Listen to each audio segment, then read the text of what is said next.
He gave his arm to the eldest sister, danced with each in turn, and was so graceful that every one was delighted with him. At last the time came for him to dance with the little Princess. She found him the best partner in the world, but he did not dare to speak a single word to her.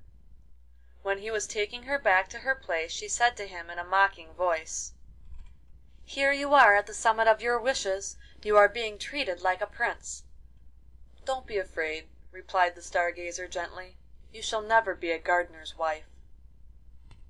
The little Princess stared at him with a frightened face, and he left her without waiting for an answer. When the satin slippers were worn through, the fiddles stopped, and the negro boys set the table. Michael was placed next to the eldest sister, and opposite to the youngest.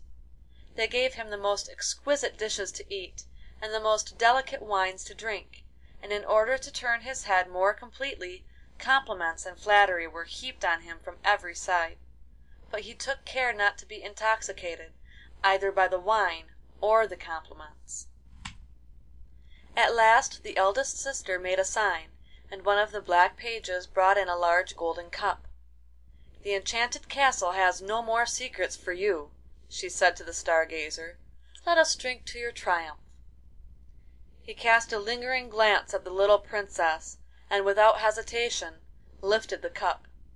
"Don't drink!" suddenly cried out the little Princess. "I would rather marry a gardener!" and she burst into tears. Michael flung the contents of the cup behind him, sprang over the table, and fell at Lina's feet. The rest of the princes fell likewise at the knees of the princesses, each of whom chose a husband and raised him to her side. The charm was broken. The 12 couples embarked in the boats, which crossed back many times in order to carry over the other princes. When they all went through the 3 woods, and when they had passed the door of the underground passage, a great noise was heard, as if the enchanted castle was crumbling to the earth. They went straight to the room of the Duke of Beloeil, who had just awoke. Michael held in his hand the golden cup, and he revealed the secret of the holes in the shoes. "Choose, then," said the Duke, "whichever you prefer." "My choice is already made," replied the garden boy, and he offered his hand to the youngest princess, who blushed and lowered her eyes. The Princess Lina did not become a gardener's wife. On the contrary, it was the Star Gazer who became a prince. But before the marriage ceremony the Princess insisted that her lover should tell her how he came to discover the secret.